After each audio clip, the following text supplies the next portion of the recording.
Greetings everyone. I am Sarthak Lamba from the Media Club IIT BHU Varanasi, and we have the honor of interacting with the India head and the senior vice president of AMD. She has been a trailblazer and an illustrious career spanning over 2 decades in the field of silicon design engineering. We are so grateful to have you, ma'am. Thank you.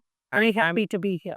Today you are surrounded by the future engineers of India. So if you could take a trip down your memory lane and really tell us about your journey at like Bangalore, and then you moved to masters for Yeah. Texas. So Yes. what inspired you to? Sure. Now, right from the start, it was really science and math that were the most interesting subjects for me.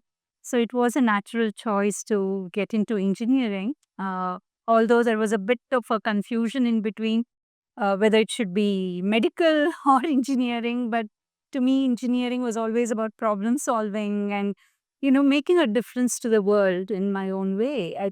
So I chose engineering and I went to BMS College of Engineering here in Bangalore. I got my undergrad in electronics and communication. And then soon after, we went to US and got my master's. I went to University of Texas at Dallas and got my master's in electrical engineering. And my first job was at AMD, Austin. And that's where I got an exposure to, high performance architectures and really complex designs.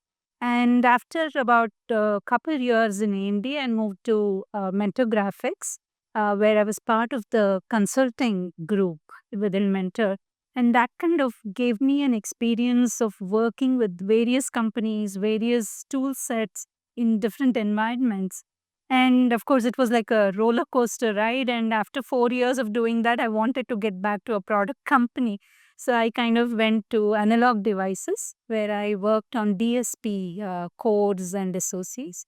And 2004 was when I moved back to India. We as a family moved back, and AMD had just started the design center.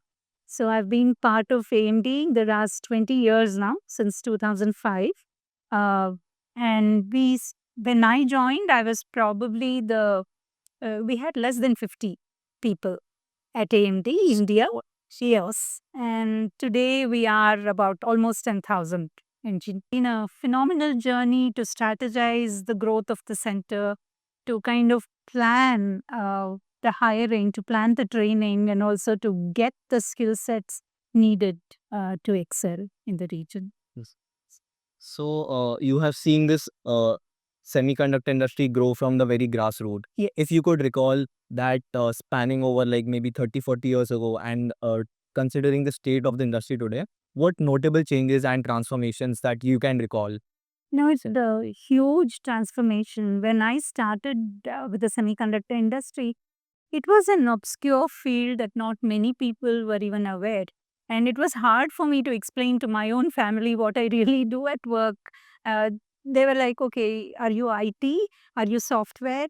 No, if you're hardware, then you must be doing some test engineering, right? I mean, that was about the awareness.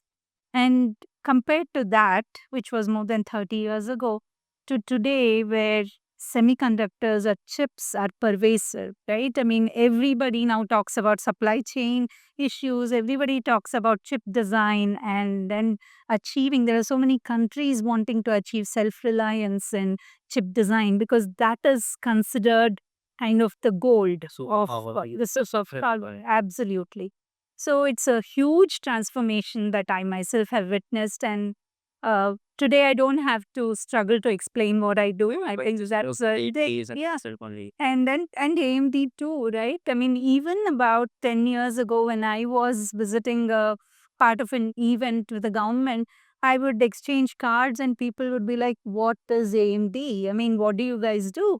So compared to that, today, I think we've come a very long way. The ecosystem is booming and chips are becoming pervasive. And on top of all this, we have AI, which has come in as a huge transformational technology that can change pretty much everything we do. You can create a parallel world with AI.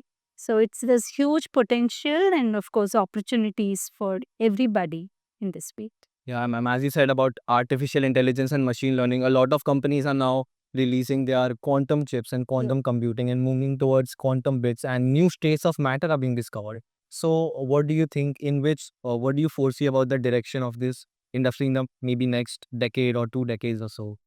No, it's the potential is huge. And, you can only imagine what can change because AI is going to be a major semiconductor industry has an investment in India and we are infusing those skills that are needed. But again, manufacturing is something that has recently started.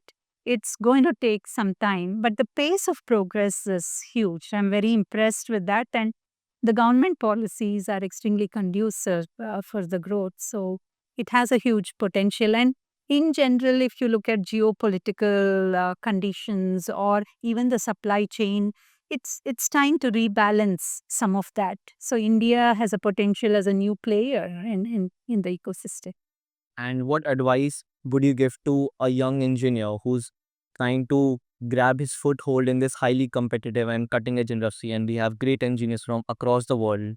So, what advice or skill sets he should have? This is also a time where innovation becomes of a paramount importance because if you look at the semiconductor industry by itself, lot of those traditional laws that govern the industry are slowing down. Moore's law or things that we felt would give us the scaling. It's no longer just process nodes that will be moving, but we have to be innovative on how we do things, how we can become more productive, how do we get the required performance and still not blow up on the power or the cost. The limit. So yes. Lastly, what advice do you give to a young woman looking up to you and drawing inspiration from your career at KMD and really implementing all of the key values that you have learned into their own lives? Honestly, I don't believe in this woman or, I mean, separating out women. I mean, we are capable of doing everything that a man can do, and gender is not something I believe should be a reason for bias in any sense. So, my advice to a young woman would be just to believe in themselves and take on the challenges without hesitation, and self-belief is something that I would highly advocate. You can just believe in yourself and reach for the stars, and you can definitely be very successful. Thank you so much, ma'am, for your inspiring words. And we are really grateful that you graced this occasion at TechNext 25. Mm. Thank you so much, ma'am. Thank you.